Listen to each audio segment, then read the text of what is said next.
વાગરા સમસ્ત મુસ્લિમ સમાજ દ્વારા અજમેર શરીફની દરગાહના મુદ્દે ન્યાયસંગત અને શાંતિપૂર્ણ ઉકેલ લાવવા માટે મૌન રેલી યોજી મામલતદારને આવેદનપત્ર પાઠવ્યું હતું।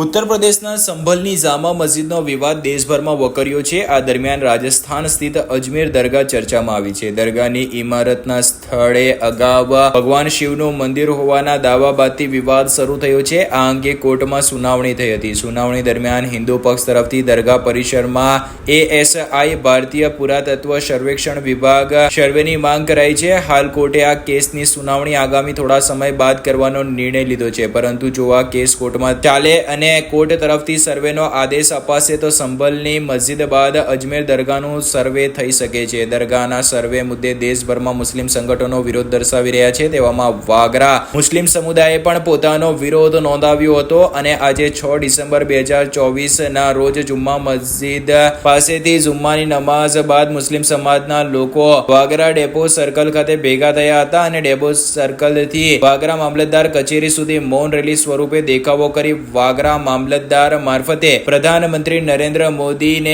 સંબોધીને આવેદનપત્ર મામલતદારને પાઠવી દરગાહના સર્વેના મુદ્દે ન્યાયસંગત તથા શાંતિપૂર્ણ ઉકેલ લાવવા અપીલ કરી હતી। આ વેળાએ મોટી સંખ્યામાં સમાજના લોકો હાજર રહ્યા હતા। તેમણે આપેલ આવેદનપત્રમાં જણાવ્યા મુજબ આ દરગાહમાં તમામ ધર્મ અને જ્ઞાતિના લોકો આસ્થા ધરાવે છે। લોકોને આસ્થાને ઠેસ ના પહોંચે તે પ્રકારે પ્રક્રિયા હાથ ધરવામાં આવે। તદુપરાંત શાંતિપૂર્ણ માહોલ જળવાઈ રહે તેવી માંગ કરાઈ હતી। આવેદનપત્ર આપવા માટે યુવા સામાજિક કાર્યકર ઇમ્તિયાઝ પટેલ, સદ્દામ મામુ, મુસ્તાક દલાલ, સાજિદ રાજ, જાકીર મુનશી તેમજ સિકંદર ભટ્ટી, ઇમરાન ભટ્ટી, અબ્દુલ કામઠી, માજી સરપંચ કાસમભાઈ રાજ સહિતના મુસ્લિમ સમાજના આગેવાનો તેમજ મુસ્લિમ સંપ્રદાયના લોકો હાજર રહ્યા હતા।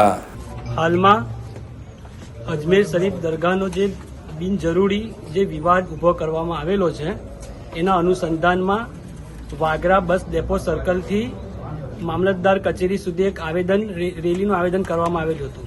એ સફળતાપૂર્વક અમે અહીંયા મામલતદારશ્રીને આવેદનપત્ર પાઠવેલ છે અને એનો વિષય એવો છે કે ખ્વાજા ગરીબ નવાજ રહેમતુલ્લાહ તાલા અલૈની દરગાહ જે 800 વર્ષ જૂની છે, એટલે મોગલ કાલથી પણ 300-400 વર્ષ પહેલાની દરગાહ છે અને એ ખરેખર હિન્દુ મુસ્લિમ તમામ ધર્મોના માટે આસ્થાનું કેન્દ્ર છે અને આખી દુનિયા માટે પણ શાંતિનું કેન્દ્ર છે।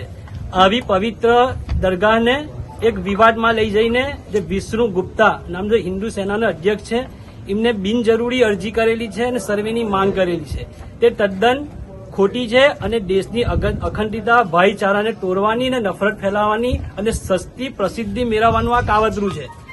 તે એટલા માટે અમે શ્રી યશસ્વી વડાપ્રધાન નરેન્દ્ર મોદીજીને અને સુપ્રીમ કોર્ટને બી અમે અપીલ કરીએ છીએ કે અંદર એ રસ લે અને આનો સુખદથી સુખદ કોઈ પરિણામ લાવે એવી મારી માંગણી છે।